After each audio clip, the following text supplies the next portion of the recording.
I never should have taken the job. At the time, it seemed like an easy gig, house sitting for an old man named Arthur Whitmore.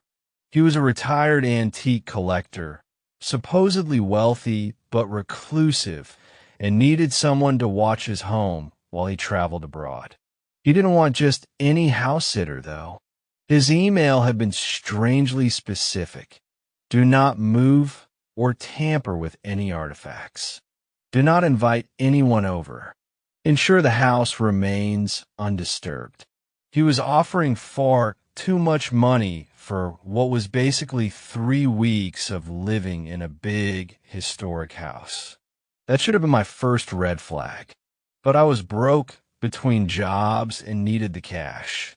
The house was huge, an old Victorian-style estate sitting on the outskirts of a quiet town, miles away from the next neighbor. It was the kind of place you might see on the cover of a Gothic novel, with tall, narrow windows, a looming presence, and an air of history that made you feel like you weren't supposed to be there. Inside, the house was immaculate, every piece of furniture, every object carefully placed. I could tell Arthur cared deeply about his collection. Every shelf was lined with antique books, odd trinkets, and strange artifacts from around the world. But despite the beauty of it, there was something off. The house didn't feel abandoned. It felt like someone or something was still inside, watching. I found it on my 3rd night. Arthur had warned me not to move anything, so I had been careful about where I walked, where I sat. But on this night, as I wandered into the study, a room filled with dusty bookshelves, old maps, and odd relics, I noticed something out of place. In the farthest corner of the study sat a wooden box. Unlike the other objects, this one had no label, no protective case, no sign of historical significance. It was plain, worn, and looked forgotten. But what unsettled me most was how it was positioned. It wasn't sitting flush with the floor. It was slightly ajar, the lid barely lifted, as if someone had opened it, then changed their mind. I took a step closer, feeling my pulse quicken, and then the lid creaked open just a little more. I froze. It was such a small movement, barely an inch, but my stomach dropped like a stone. I had seen it. I knew it moved. I stared at it for what felt like forever, trying to convince myself it was nothing, just a trick of my eyes, a draft in the old house.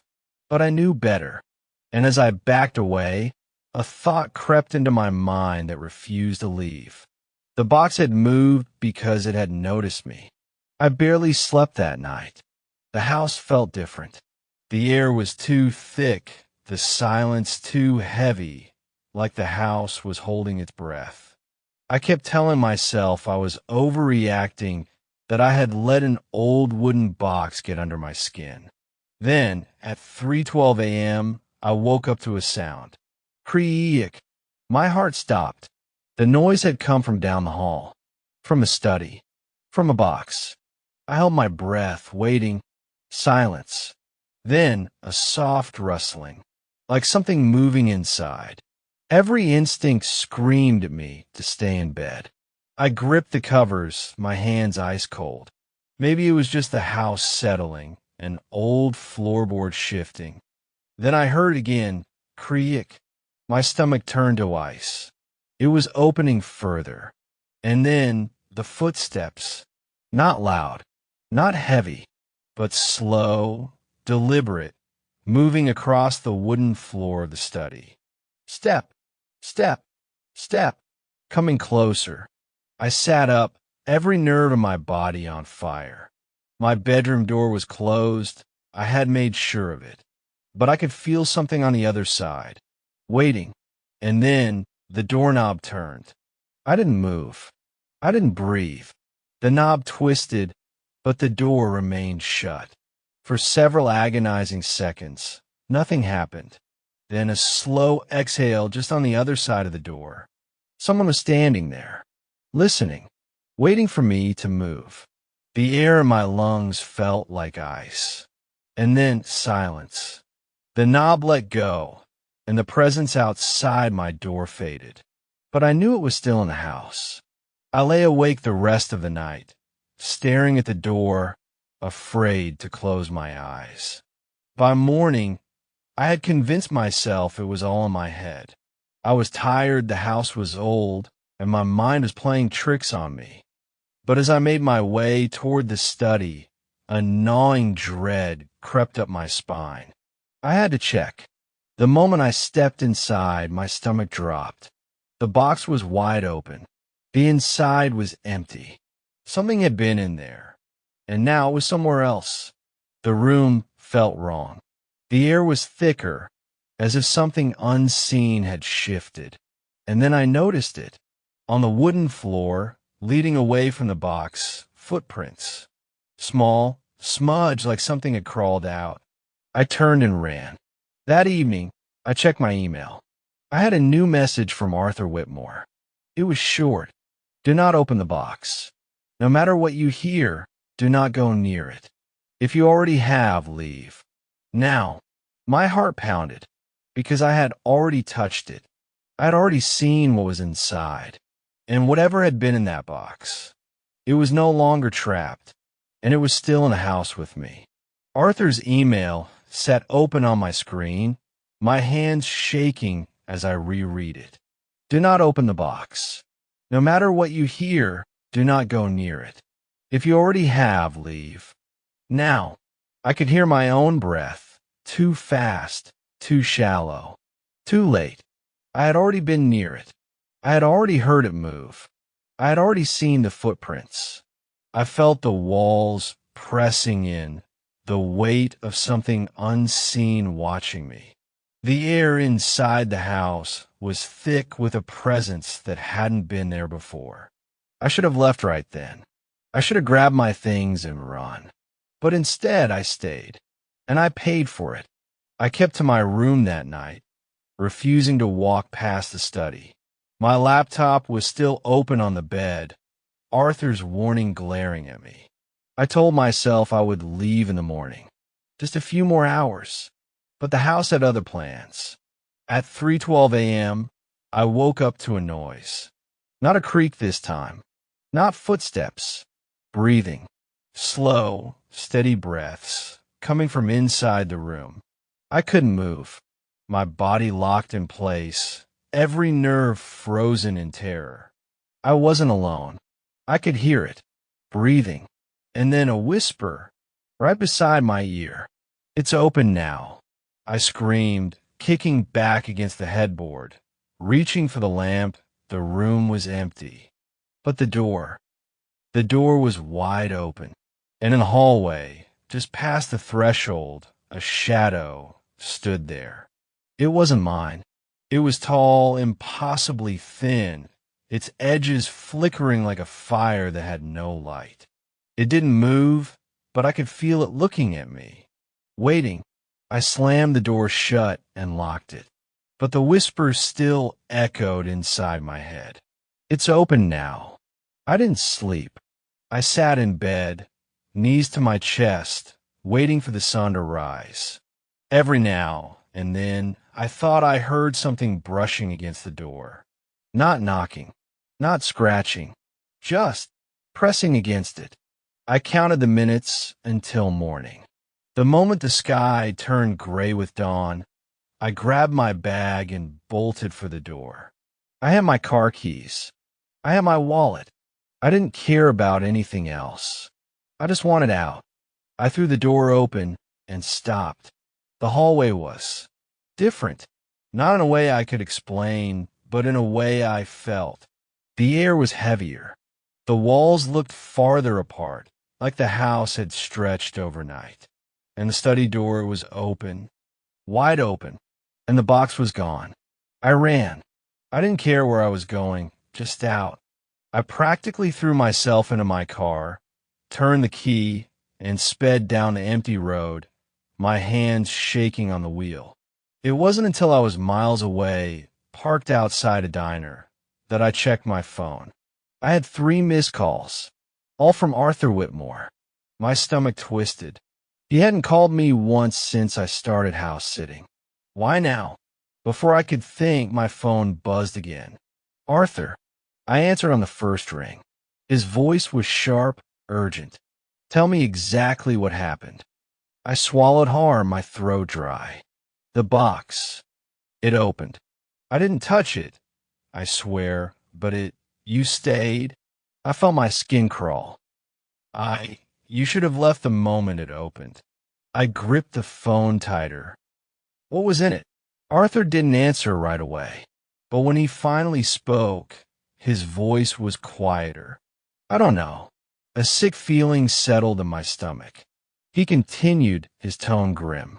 That box was sealed when I got it. No latch, no lock, just shut. And it wasn't meant to be opened. I could feel my heartbeat in my throat. Who sealed it? Silence. Then, the man who owned it before me. Something about the way he said it sent a chill down my spine. And where's he now? Arthur exhaled. Dead. My stomach twisted. Ow! Another silence. Then, in a voice so quiet I almost didn't hear it, he never left the house. I didn't go home. I drove for hours, stopping only when exhaustion forced me to. Even then, I refused to sleep. I checked my rearview mirror constantly, because something felt wrong, like something had followed me. I didn't see anything, but I could feel it, like a pressure in the air, like a presence just outside my vision. And then, at a gas station in the middle of nowhere, I saw the footprints. Small, smudged, leading from the back of my car to where I stood. I turned, my pulse hammering. No one was there, but I knew I wasn't alone. Arthur had been right. I should have left the moment it opened. But now, it wasn't in the box anymore. And it wasn't in the house. It was with me. I kept driving. It wasn't about getting anywhere specific. It was about not stopping.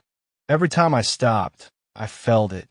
Not a shadow I could see, not a sound I could hear, but a presence. Something that wasn't there until I looked away. Something that moved in the space between seconds. I tried to tell myself it was paranoia, that I was just sleep deprived, my mind playing tricks. But then, the radio started acting up. First it was static. Then it was whispers. Then, at exactly 3:12 a.m., it said something I could understand. A voice I'd never heard before. You shouldn't have left. I swerved off the road. My tires hit the gravel hard, my breath coming in ragged gasps. I killed the engine and sat there, gripping the wheel. The radio had gone silent, but in the mirror, I saw it. Just for a second, a shape in the back seat.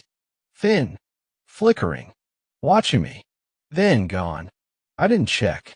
I didn't turn around. I just hit the gas and kept driving. I didn't care where I went, as long as it was away. I found myself in a rundown motel on the outskirts of some nowhere town. The kind of place where the neon sign flickered half dead, and the guy at the front desk didn't ask questions. I locked the door. I checked under the bed, in the closet behind the curtains. Nothing. I sat on a mattress, back against the headboard, and finally looked at my phone. 5 missed calls, all from Arthur Whitmore. My hand was shaking as I called him back. He picked up immediately. His voice was urgent. Where are you? I swallowed. I don't know. A motel. Is it still with you? My breath hitched. What is it? Arthur exhaled hard. Listen to me. This is important. Did you take anything from the house? No, I said. Nothing. Arthur was silent. Then, the box is never empty. A chill ran through me. What does that mean? He hesitated. Then, quieter, whatever came out. It doesn't just disappear. I felt the weight of the words settle in my gut. It follows, Arthur said. It always follows. I kept the motel TV on all night. The glow of the screen felt like some small protection against the thing I couldn't see. But at 3:12 a.m., I woke up. Not from a nightmare, not from a sound, but because the room was different. The air felt thicker. The walls felt closer. And then scratch. I held my breath. Scratch, scratch, scratch, coming from inside the walls. No, not inside. Behind my headboard. I sat up, my pulse hammering. The scratching grew louder, like something clawing to get through. I forced myself to stand, forced myself to back toward the door. But as I reached for the handle, the TV shut off. The screen fizzled out, leaving me in perfect, absolute darkness. And in the silence, a voice whispered, "I found you." I ran. I grabbed my keys and bolted out of the room. The hallway was empty, but something felt wrong. The air was too still, like the whole motel was holding its breath. I made it to my car, threw myself inside, locked the doors. I turned the key, the engine wouldn't start. I turned it again. Nothing. My hands were shaking as I checked my phone. No signal. Then, slowly I looked up, and my stomach dropped. The motel door I had just left, the one I had slammed shut, was wide open. A black void beyond it. And standing there, in the doorway, was a figure. Thin, flickering, its head tilting too far to one side. Watching me, waiting. I slammed my hand on the lock button again, even though I knew it wouldn't help. The figure stepped forward. I tried the engine one last time. The car roared to life. I didn't hesitate. I hit the gas and tore out of the parking lot, leaving skid marks behind me. I didn't look back. I couldn't, because if I did, I knew it would be closer. I drove until the sun was up, stopping at a rest area an hour away. My hands wouldn't stop shaking. I checked my phone. Still no signal. But there was a new message. From Arthur. Just 2 words. It knows. My heart hammered in my chest. Then, right as I was about to put the phone down, a new message appeared. But this one wasn't from Arthur. It was from my own number. And it said, "You can't run." I kept driving. Mile after mile, town after town. I had no destination. Only a single, desperate goal. Get away. But deep down, I already knew I could drive to the ends of the earth. It wouldn't matter, because it was still with me. The thing from the box. The thing that creaks open doors in the middle of the night. The thing that knows my name. And now it wasn't just following. It was trying to get in. I must have been driving for nearly 12 hours before I realized something was wrong. The gas station I pulled into, I had been there before. Same rusted out sign. Same flickering overhead lights. Even the old man behind the counter, same guy. It was impossible. I had been driving straight. There was no way I had circled back. But when I asked him, he just frowned at me. "You sure about that, son?" I stared at him. The way he said it, like he knew something I didn't. I left without buying anything. When I got back to my car, the driver's side door was unlocked. I knew for a fact I had locked it. And inside, lying on the passenger seat, was a piece of old wood. Small, blackened, splintered at the edges. A fragment of the box. I didn't touch it. I just got in and drove. But as I pulled out of the gas station, I saw something in the rearview mirror. A figure standing in the doorway. Thin, flickering, watching me. It never blinked. I stopped at a roadside motel again, halfway, convinced I'd somehow end up back at the first one. My phone was dead. Not out of battery, dead. No amount of button pressing brought it back. But at 3:12 a.m., it rang. The screen stayed black, but the ringtone was loud, echoing in the empty room. I didn't want to pick up. I had no reason to pick up, but my body moved on its own. I pressed the phone to my ear. Silence. Then breathing. And then, in a voice that almost sounded like mine, "Let me in." I threw the phone across the room. It shattered against the wall. The sound echoed. Then, slowly, the motel room door creaked open. I stared at it. I knew I'd locked it. The hallway outside was pitch black. I didn't move. I didn't breathe. And then, from that darkness, something stepped inside. I don't remember running. I don't remember getting in my car. But the next thing I knew, I was tearing down a highway, headlights cutting through thick fog. I had nowhere to go. And then, my phone rang again. Except my phone was still in pieces. The sound came from inside the car. I gritted my teeth. "What do you want?" A voice whispered. "You let it out." I nearly swerved off the road. "Who are you?" I demanded. The voice was Arthur's, but it didn't sound like him anymore. It sounded distorted. "You have to send it back," Arthur rasped. "Ow!" Silence. Then, in a voice that sent ice through my veins, "Bring it home." My stomach turned. The house. The house. The box. It wants to go back. And then, click. The call ended. I was alone again. Except I wasn't. In the rearview mirror, a shape in the back seat. I slammed on the brakes. But when I turned around, nothing. Only a whisper in my ear. "You're too late." I didn't want to go back to that house. Every instinct screamed at me to stay away. But deep down I knew, if I didn't end this now, I never would. It would follow me. It would get closer. And one night, it would be inside me. So I turned the car around. As I drove, the radio flickered to life. Static. Then a voice. Soft. Familiar. Arthur. But I hadn't called him. His voice was weak. Broken. "You should have left it alone." I gripped the wheel tighter. "Arthur, where are you?" Static. Then, "I'm in the box."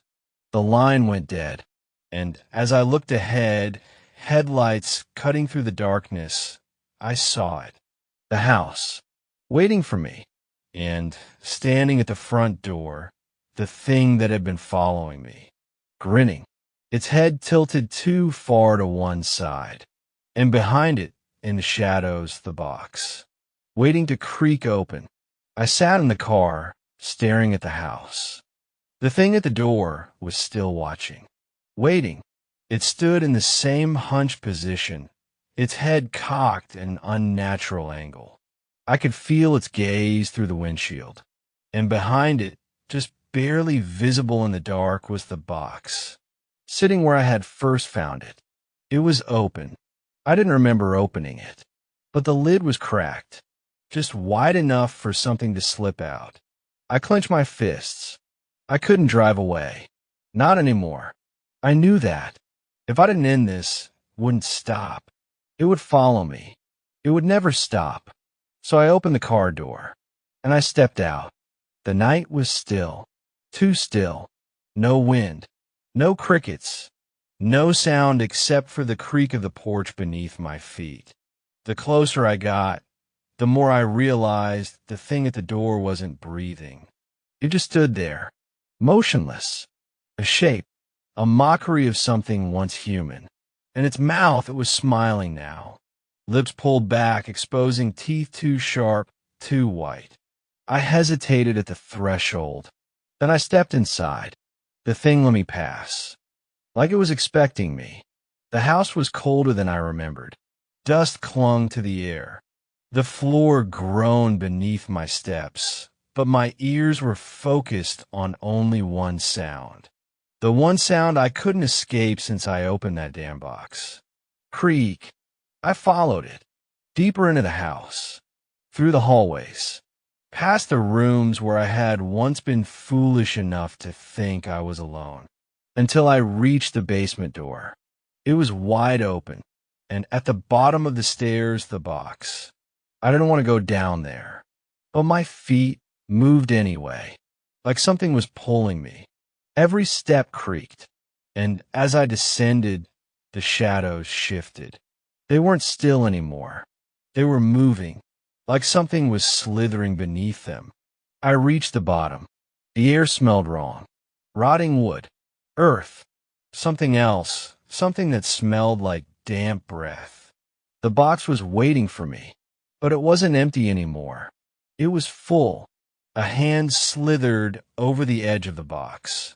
Long gnarled, blackened skin stretched too tight over thin, bony fingers. And then it crawled out. Not all at once. First a hand, then an arm, then a head. But the head was upside down, like it had been twisted completely around. Its mouth opened, wider than any human should be able to, and then it spoke. "You let me out." The voice was a whisper, but it echoed in my skull, behind my eyes, inside my ribs.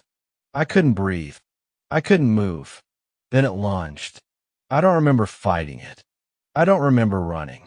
I don't even remember closing the box. But I did. I must have, because when I woke up, I was outside. The sun was rising. The house was gone, like it had never been there. And next to me, in the dirt, the box. Closed. Silent. Waiting. I wanted to bury it. Burn it. Destroy it. But deep down, I knew the truth. The box can't be destroyed. Only hidden. Only passed on. And someday, maybe not today, maybe not tomorrow, it will open again.